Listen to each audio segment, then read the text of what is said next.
الحمد للہ رب العالمین والصلاة والسلام علی رسولہ الکریم وعلی آلہ وصحبہ اجمعین۔ قال تعالی: لقد خلقنا الانسان فی احسن تقویم ثم رددناہ اسفل سافلین الا الذین آمنوا وعملوا الصالحات فلہم اجر غیر ممنون۔ فما یکذبک بعد بالدین الیس اللہ بأحکم الحاکمین۔ اللہ بزرگ برتر نے بنی آدم کو، انسانوں کو مکرم کیا، عزت بخشی ہے۔ اسی عزت کا ایک مظاہرہ یہ ہے کہ سخرنا لکم ما فی السماوات والارض، کہ آسمان و زمین میں جو کچھ ہے سب انسانوں کے لیے مسخر ہے۔ پوری کائنات انسان کی خدمت میں لگی ہوئی ہے۔ اتنی عظیم کائنات انسانوں کی بھلائی کے لیے، بہبود کے لیے، ان کی خدمت میں پوری کائنات سرگرم عمل ہے۔ اس سے اندازہ ہوتا ہے کہ انسان مکرم ہے، خدا نے اس کو عزت بخشی ہے، اور یہی وجہ ہے کہ فرشتوں تک سے کہا کہ آدم کو سجدہ کرو، آدم کی خدمت کرو۔ یہ اس کی تکریم اور بنی آدم کی عزت اور عظمت کا نتیجہ ہے۔ زندگی کا اگر مقصد اعلیٰ ہے، عظیم ہے، تو سمجھیے کہ آپ کو عزت حاصل ہے۔ لیکن اگر زندگی کا مقصد پست ہے، مقصد بہت ہی عارضی ہے، وقتی ہے، تو آپ نے زندگی کی قدر نہیں کی۔ زندگی جیسی نعمت پا کر، جس کے بارے میں اللہ رب العزت فرماتا ہے لقد خلقنا الانسان فی احسن تقویم، بہترین ساخت پر انسان کو پیدا کیا، ظاہر کے لحاظ سے، باطن کے لحاظ سے بہترین نیچر پر انسان کو پیدا کیا۔ لیکن اگر وہ بلندی کو چھوڑ کر پستی کی طرف جانا چاہتا ہے تو جانے دیا۔ ثم رددناہ اسفل سافلین، اگر وہ سافل بنا، پستی کو گوارا کیا، تو خدا نے اسے پستی میں ڈال دیا۔ ورنہ انسان کو بلند رتبہ بخشا گیا تھا اور ابرار کا خطاب دیا گیا۔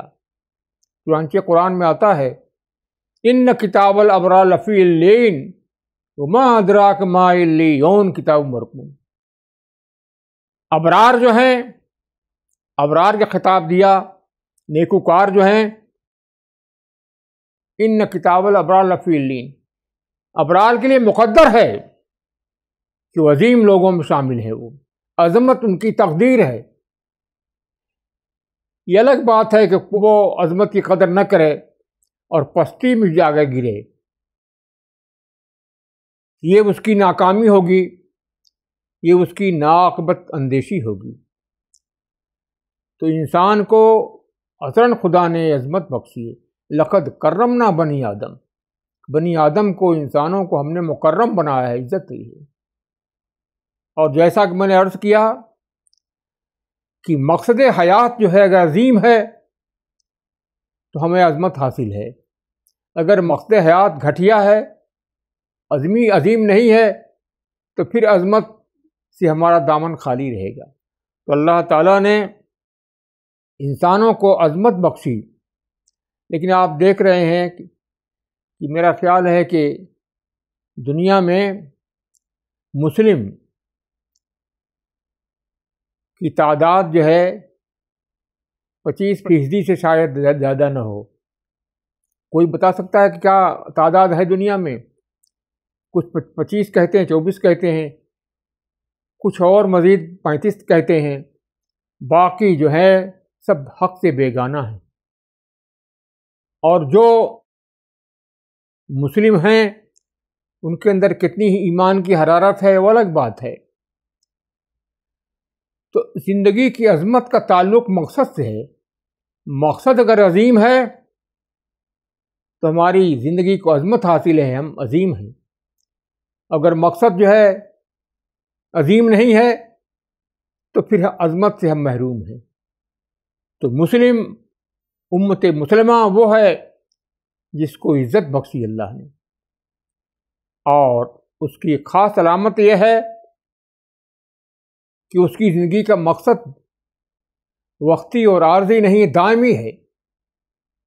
جنت الفردوس اس کا مقام ہے، اور زندگی میں جو رول ادا کرنا ہے، اس کو جو پارٹ پلے کرنا ہے، جو کارنامہ انجام دینا ہے، وہ یہ ہے کہ خدا کی عظمت اور اس کے کلمے کی سربلندی کی فکر میں سرگرم ہو، خدا کا کلمہ بلند ہو، خدا کی عظمت کا اسے پورا احساس ہو، اور یہی احساس چاہتا ہو یہ کہ یہ احساس ہر دل کے اندر پیدا ہو جائے. خدا کی عظمت، اس کی بزرگی، اس کی بڑائی کا احساس. اسی میں عافیت ہے، اسی میں اس کی سربلندی ہے، اور اسی میں عاقبت کی فلاح بھی اسی سے وابستہ ہے کہ اس کی عظمت کا احساس. ہمارے پاس جو دین ہے اسلام، اس کی پہلی خوبی یہ ہے کہ اتھینٹک ہے، یہ مستند ہے، یہ عام ذہن کی پیداوار نہیں ہے، یہ خدا رب العزت کا اتارا ہوا دین ہے. یہ دین اسلام، یہ دین حق جو ہے یہ اتھینٹک ہے، مستند ہے، خدا کی طرف سے نازل شدہ دین ہے. یہ دنیا میں جو ادیان پائے جاتے ہیں ان میں آپ دیکھیں گے کہ بڑا محدود ان کا آفاقیت نہیں اس کے اندر ہے، بہت محدود نظریہ پایا جاتا ہے. مثلا بدھزم کا مقصد ہے کہ نروان، دکھ سے ہم نجات پا لیں، بس. اس کے لیے 7-8 اصول بھی بنائے ہیں کہ اصول اگر اپنایا جائے تو پھر آدمی دکھ سے نجات جائے گا. وہ اصول جو ہیں بہت ہی عام قسم کے ہیں، ان کے اندر کوئی گہرائی نہیں پائی جاتی، اس کا تعلق دوام سے نہیں ہے. دکھ سے نجات پانا. جین مذہب کے لوگ کہتے ہیں کہ ہمارے مذہب کا خلاصہ جو ہے وہ کیول دشا ہے، ایک مجرد حالت، ایک مجرد کیفیت کا حاصل کر لینا ہے جس کا کوئی بدل نہ ہو. ایک پہیلی ہے ہندو ازم میں، یہ ہے کہ مقصد یہ ہے کہ آواگمن سے ہم نجات پا لیں. دنیا میں بار بار آنا پڑتا ہے ہم کو، کبھی بیل بن کر، کبھی انسان بن کر، کبھی کچھ بن کر آنا پڑتا ہے، اس سے نجات مل جائے ہم کو. یہ ان کی تھیوری ہے. انسان بن کر تو حق کو پا نہ سکے، بیل بن کر پا لیں گے آپ. وجہ یہ ہے کہ ان کے پاس جو کچھ ہے مستند نہیں ہے، وہ آسمانی تعلیم کے مطابق نہیں ہے. اسلام جو ہے ایک خوبی یہ ہے کہ کامل دین ہے، مستند ہے، کامل دین ہے. کامل ہونے کی وجہ سے اس کے اندر کوئی ڈیفیکٹ، کوئی نقص، کوئی کمی نہیں پائی جاتی. اور اس کے اندر بھارت نے ستیہ کو پروزن دیا، ستیہ حق. لیکن حق کیا ہے، اس کی تشریح میں اختلاف طرح طرح پایا جاتا ہے. جب تک مستند دین نہ ہو اختلاف پایا ہی جائے گا. کوئی حق کی تعبیر کچھ کرے گا، کچھ کرے گا. عرب نے کہا کہ خیر ہے، خیر، گڈ، بھلائی، یہ زندگی کا دین کا حاصل ہے. ایران نے کہا کہ حسن جمال ہے. اسلام نے تینوں کو جمع کر دیا. جو حق ہے وہ حسن جمال بھی ہے، اور جو حق ہے اس میں خیر بھی ہے. اسلام نے جو تعلیم دی ہے وہ خیر بھی ہے، حسن جمال بھی اس کے اندر پایا جاتا ہے، جمالیاتی احساس سے نوازتا ہے ہم کو، اور بھلائی بھی اس کے اندر ہے، فلاح بھی اسی کے اندر ہے. ساری چیزیں جمع اس کے اندر ہیں. تو انسان کی عظمت اور اس کی بڑائی مبنی ہے اس پر کہ زندگی کے اعلیٰ مقصد کو وہ سمجھے اور اسے وہ اختیار کرے۔ لوگ، میں نے جیسا کہا کہ بھٹک گئے، انہوں نے کہا کہ نروان دکھ سے نجات پانا، منفی پہلو صرف ہے۔ ہندوازم میں یہ ہے کیا ہوا گمن سے چھٹکارا پانا، بار بار آنا نہ پڑے دنیا کے اندر۔ جینیوں نے کہا کیولیا، مجرد حالت کو حاصل کیفیت کو حاصل کر لینا۔ لیکن اسلام نے خیر کی بات کی، بھلائی کی بات کی، فلاح کی بات کی، فلاح دارین، دونوں جہاں کی بھلائی۔ یہ زندگی ہماری اگر کامیاب رہی تو مستقبل بھی، آخرت بھی میں بھی ہمیں کامیابی حاصل ہوگی۔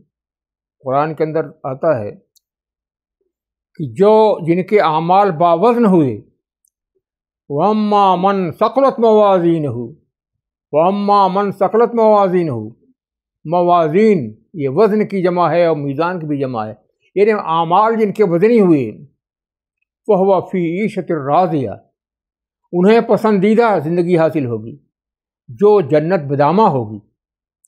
زندگی جو جنت بدامہ نہ ہو وہ زندگی نہیں ہے۔ کوئی زندگی ہے جو مختم نہ ہو فردوس پر، جس کا حاصل فردوس نہ ہو، خدا قرب نہ ہو، کوئی زندگی ہے؟ جنت بدامہ۔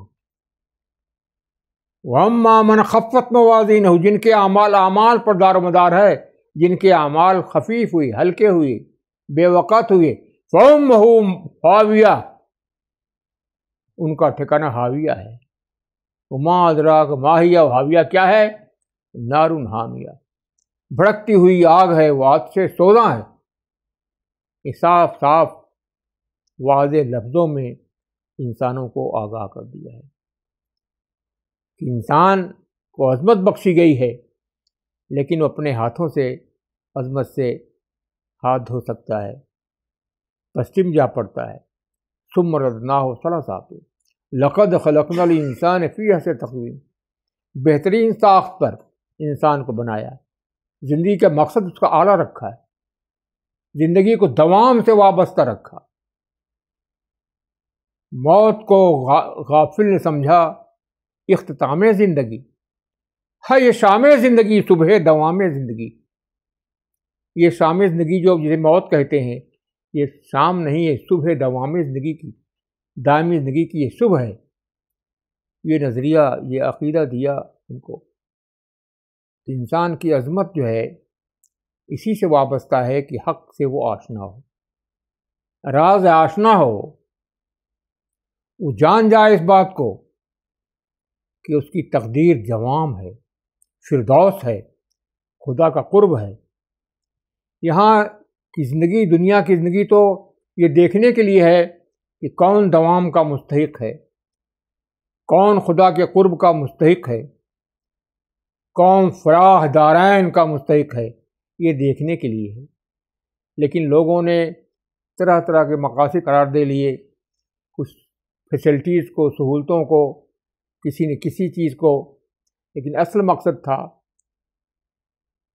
کہ وہ یہ ثابت کر دیں کہ وہ خدا کے قرب کے مستحق ہیں، فردوس ان کے لیے ہے، دائمی فلاح کامیابی ان کے لیے۔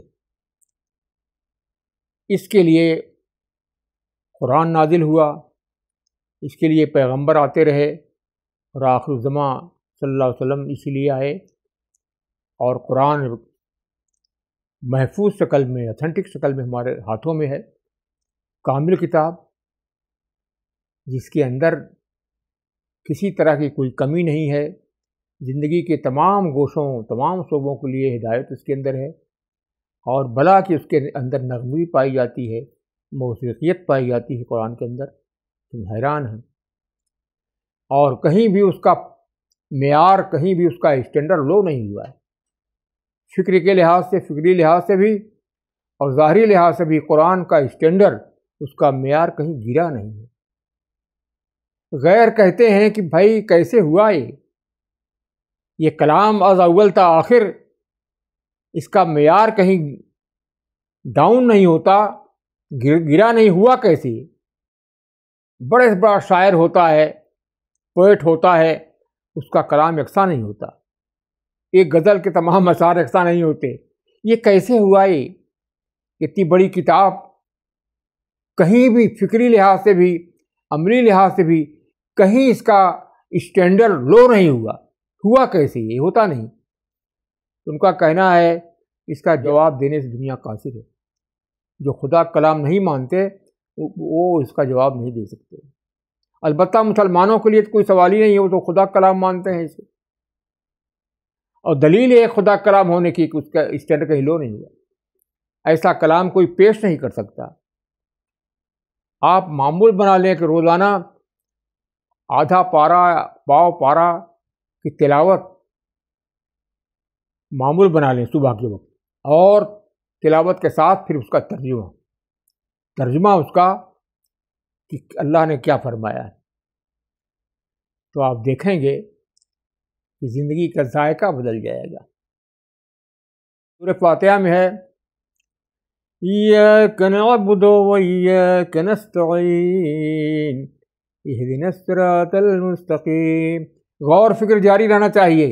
ترجمہ لوگ کرتے ہیں کہ ہم تیری ہی بندگی کرتے ہیں، ایاک نعبد و ایاک نستعین، تجھی سے مدد چاہتے ہیں، ہم کو سیدھا راستہ دکھا۔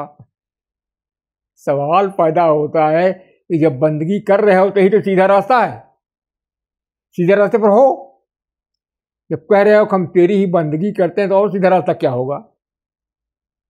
جب اس کی بندگی کر رہے ہو، اسی کی بندگی کر رہے ہو، سیدھے راستے پر ہو، اور سیدھا راستہ کیوں مانگ رہے ہو؟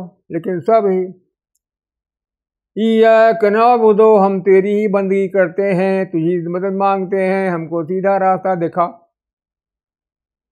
اور سیدھے راستے پر ہو۔ آپ دیکھیے سبھی ترجمہ کر رہے ہیں۔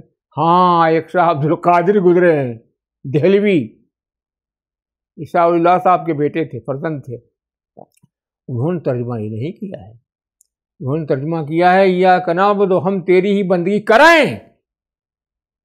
ہم کو سیدھا راستہ بندگی دکھا، کریں۔ اب اس میں کوئی اشکال پیدا نہیں ہوتا، ہم تیری ہی بندگی کریں، تجھی سے مدد چاہیں، ہم کو سیدھا راستہ، اپنی بندگی کا راستہ دکھا ہم کو۔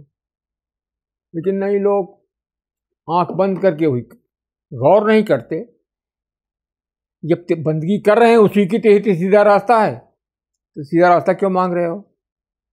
تو قرآن میں تساہمات سمجھنے میں جگہ جگہ غلطی ہوئی ہے۔ ایک جگہ ہے قرآن میں زلزلوا حتی یقول الرسول والذین آمنوا معه متی نصر اللہ الا بنصر اللہ قریب۔ تو ترجمہ لوگ کرتے ہیں ہلا مارے گئے، جھجوڑے گئے، یہاں تک کہ رسول اور اس کے ایمان والے ساتھی پکار اٹھے کہ خدا کی مدد کہاں ہے۔ سوال پیدا ہوتا ہے کہ پکار اٹھے تو ماضی کا صیغہ ہے نا، اور قرآن میں یقول مضارع ہے، حتی یقول الرسول والذین آمنوا معه، ان کے ساتھی ایمان والے پکار اٹھے کہ مدد کہاں ہے خدا کی۔ جھجوڑا گیا، ان کو ہلا مارا گیا۔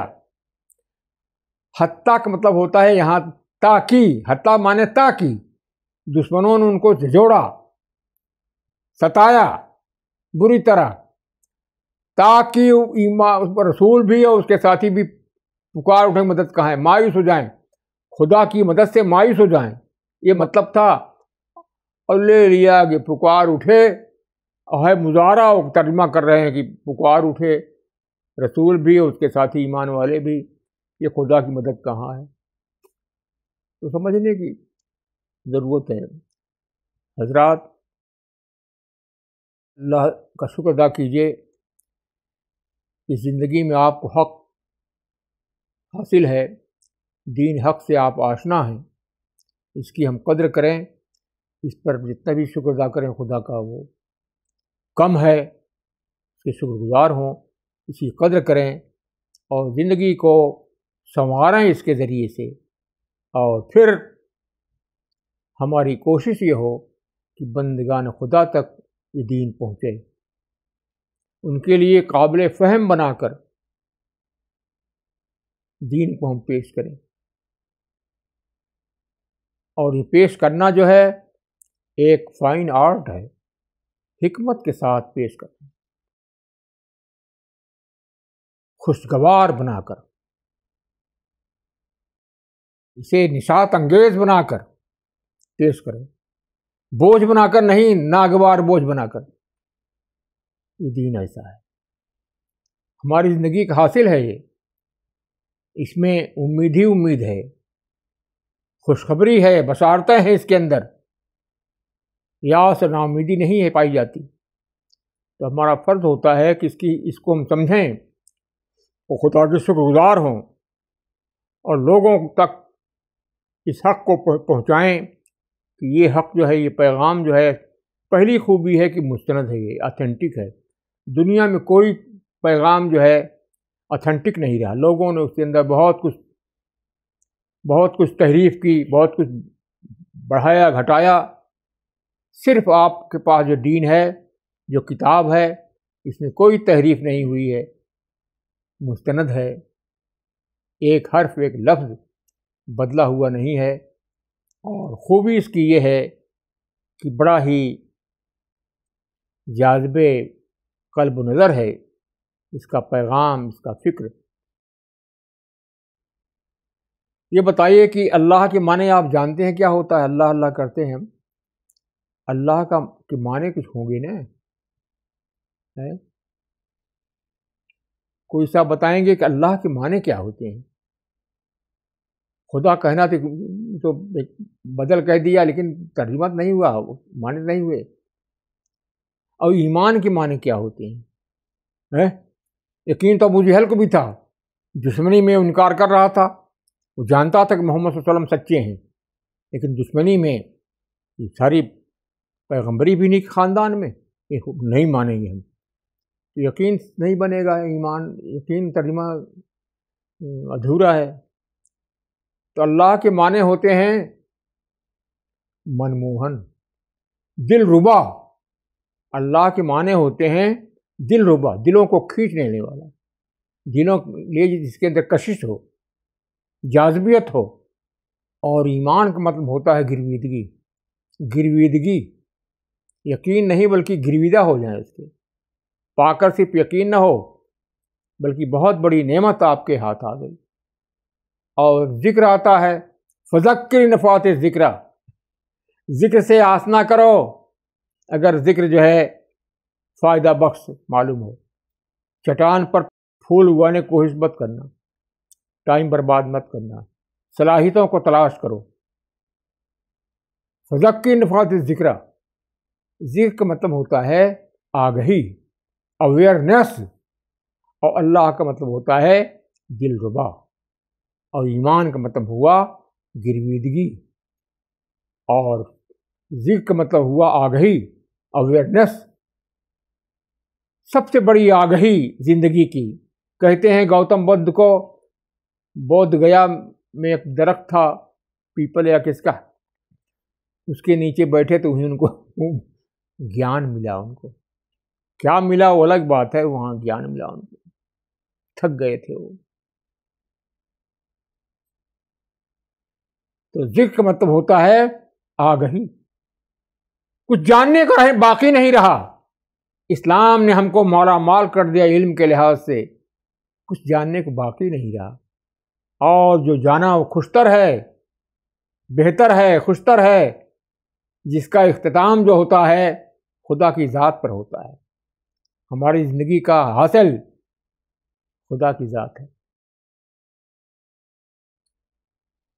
وہ ہماری رہنمائی کرتا ہے، اور وہ خیر ثوابا و خیر عقبا، اجر ثواب کے لحاظ سے بھی بہتر ہے، وہ خیر عقبا، اور بہترین انجام ہے وہ ہمارے لیے۔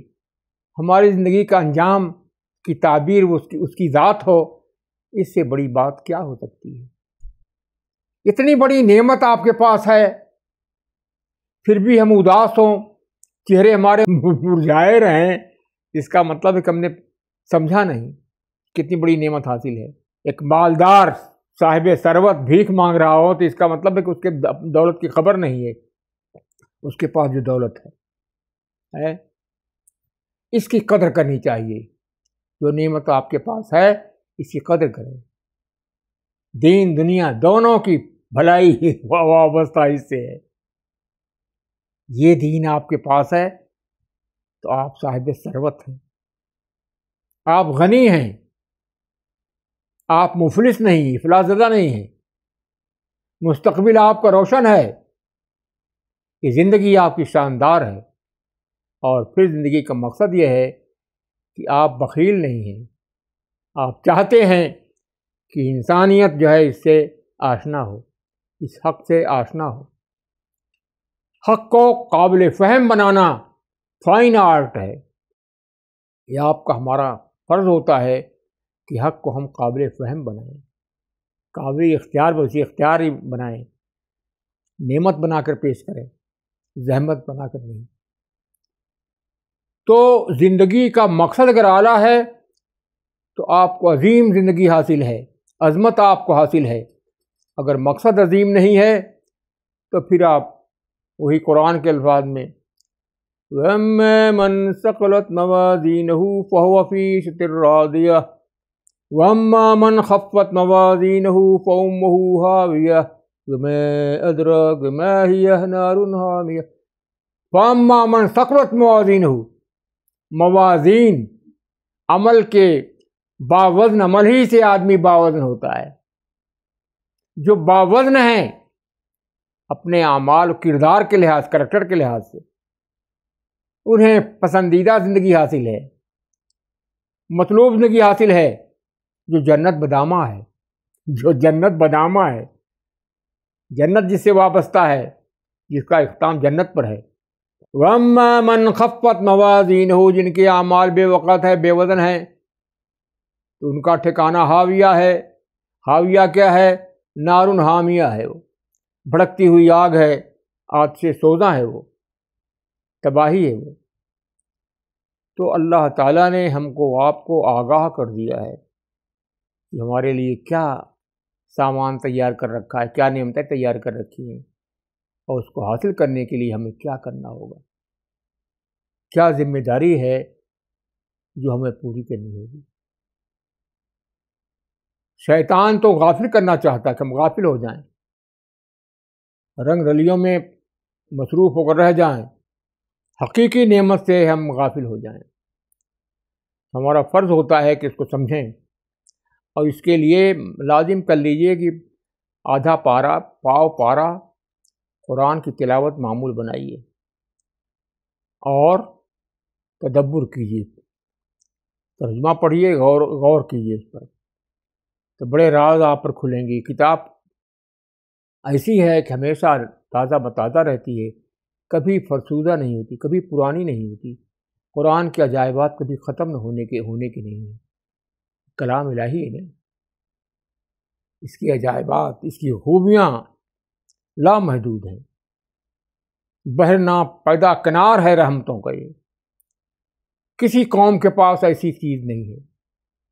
ایک تو مستند نہیں ہے، اتھینٹک نہیں ہے، دوسرے جو کچھ ہے وہ اس درجے کے نہیں ہے. اب اگر ہم اس کی قدر نہ کریں تو یہ ہماری نالائقی ہوگی، ہماری ناسمجھی ہوگی. تو حضرات، انسان کی عظمت کا راز جو ہے اس میں پنہا ہے کہ اس کی زندگی کا مقصد عظیم ہے. اس کی زندگی کا مقصد جو ہے عظیم ہے. کھانا پینا مقصد نہیں تو ضمنی چیز ہے. مال کو خیر کہا گیا ہے. اسلام میں رہبانیت نہیں ہے، لیکن یہ مقصد نہیں ہے. زندگی کا اعلیٰ مقصد نہیں ہے دولت. اور یہ نعمتیں جو ہیں اپنی جگہ پر، ان کی اہمیت ہے، لیکن زندگی کا مقصد نہیں ہے. زندگی کا مقصد تو رب کو راضی کر لینا ہے، خوش کر لینا ہے. وہ خوش ہو گیا کیا کہنا. اچھا، رب مانے کیا ہوتے ہیں؟ کوئی بتائے گا؟ کیا بتایا؟ پالنے والا، پرورش کرنے والا. غلط ہے. رب البیت کا مطلب کہ گھر کو پرورش کرنے والا. رب البیت کہا گیا ہے اللہ کو، بیت اللہ کا رب ہے وہ، تو کیا بیت اللہ کی پرورش کرتا ہے وہ؟ اور بتائیے، رب کے معنی نہیں معلوم. رب معنی ہوتا ہے صاحب، سمجھ گیا؟ لارڈ ہے، رب مانے لارڈ، جس کو صاحب کہتے ہیں، پرورش کرنے والا نہیں، انہیں پرورش تو کرتا ہی ہے لیکن معنی اس کے صاحب کے ہوتے ہیں۔ تحقیق کر لیجیے گا، شاہ عبد القادر نے صاحب ترجمہ کیا ہے، لارڈ آف دا ورلڈ ہیں۔ اور حمد کے معنی کیا ہوتے ہیں؟ الحمدللہ، ساری تعریف اللہ کے لیے تھا۔ حمد کے معنی کیا ہوگا؟ پریز ٹو بی گاڈ، تعریف میں شکر بھی شامل ہے، حمد میں تعریف اور شکر شامل ہے۔ رحمان و رحیم ہے، وہ بے نیاز ہے، مگر اس کی رحمت ہے، رحمانیت ہے کہ جو ہماری خبر گیری کر رہی ہے وہ ہستی۔ زندگی کا اعلیٰ مقصد آپ کو دیا گیا، نبوت تو ختم ہے لیکن شہداء اللہ فی الارض کا درجہ آپ کو حاصل ہے۔ زمین میں خدا کے گواہ ہیں آپ۔ مہم ہونی چاہیے لوگوں کو آشنا کرنے کی۔ ہم تو کہتے ہیں، جو لوگ دورہ کرتے ہیں جماعت کے لوگ، تو ہم کہتے ہیں جہاں کہیں جائیے تو غیر مسلموں کے پروگرام رکھیے کہ غیر مسلموں کی بھی ایک میٹنگ ہو اور ان کے سامنے سلیقے سے خدا کا پیغام جو ہے پیش کیجیے کہ آپ کا حق ہے، یہ آپ کی چیز ہے جو ہم دے رہے ہیں، ہم آپ کے پرماتما، آپ کے خدا کا پیغام ہے، اس کو سمجھیے، یہ آفاقی تعلیم ہے۔ نہیں گئے صرف رفقا سے مل کے چلے آئے، نہیں، وہاں جائیے، رفقا سے ملیے، ایک پروگرام رکھیے، جو غیر مسلم وہاں کے ہیں اس علاقے کے چنے ہوئے لوگ، وہ بھی ان کا ایک پروگرام رکھیے اور بتائیے کہ ہمارے پاس کیا پیغام ہے۔ اس کو آپ اس پر غور کریں، آپ سمجھیں اس کو، یہ کوئی پرائی چیز نہیں ہے، یہ آپ کی چیز ہے۔ تو پیغمبر صلی اللہ علیہ وسلم چلے گئے مگر کام چھوڑ گئے، کام جو ہے پہنچانے کا کام، دعوت کا کام جو ہے یہ ہمارے سپرد کر گئے۔ دین وہی ہے کہ ہم زندگی زندگی قدر قیمت، دین کے علم سے زندگی قدر قیمت میں اضافہ ہوتا ہے، دین کی قدر قیمت معلوم ہوتی ہے زندگی کے لیے۔ زندگی سرمدی، دائمی زندگی کے لیے آپ ہیں۔ قبر آپ کا ٹھکانہ نہیں ہے، چتا آپ کا ٹھکانہ نہیں ہے، دائمی زندگی آپ کی تقدیر ہے، دوام آپ کے لیے ہے۔ آپ کوئی عارضی چیز نہیں ہے کہ مٹ جائیں۔ کریں گے مر کے دوام حیات کیا حاصل، جو زندہ رہ کے مقام حیات پا نہ سکے۔ مقام حیات حاصل کرنا ہے آپ کو، اور حیات کا سرچشمہ قرآن ہے، دین ہے، اس سے وابستہ ہوں آپ، اس سے پورے طور پر فیض یاب ہوں، اور پھر دنیا کے لیے سراپا رحمت بن جائے، دنیا کے لیے زحمت نہیں رحمت بن جائے۔ خوشیاں بانٹیں، اداسی دور کریں، یہ کام جو ہے یہ فائن آرٹ ہے، یہ بہت بڑا آرٹ ہے، یہ فن ہے، یہ کرنا ہے۔ آپ اداسی دور کریں، آپ مسرت بانٹیں، آپ تقسیم کریں۔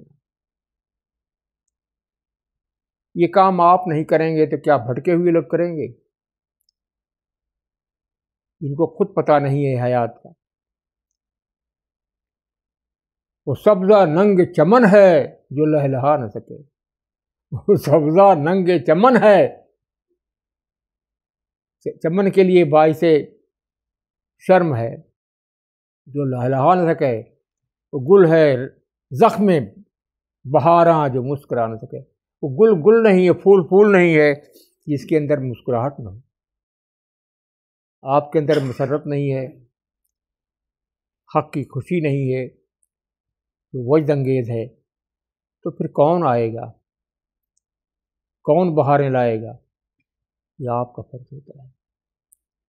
اس نعمت کو سمجھیے، فیض یاب ہوئیے،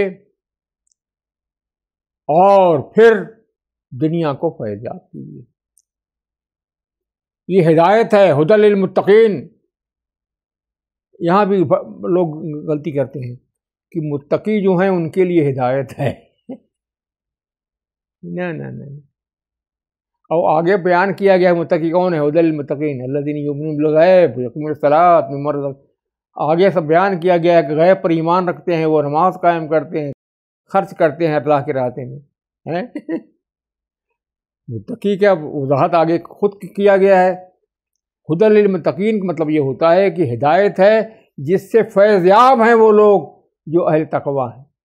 اہل تقویٰ ہی سے فیض یاب ہیں، جن کی خوبیاں یہ ہے کہ غیب پر وہ ان کا ایمان ہے، صرف ظاہری دنیا کے دل دادا نہیں ہے، وہ جانتے ہیں کہ غیب، عالم غیب چھپا ہوا انسین ورلڈ ان کا منتظر ہے، اور پھر وہ اس سے رشتہ قائم کرتے ہیں نماز کے ذریعے سے، اور اللہ نے جو کچھ دیا ہے اس میں سے خرچ کرتے ہیں۔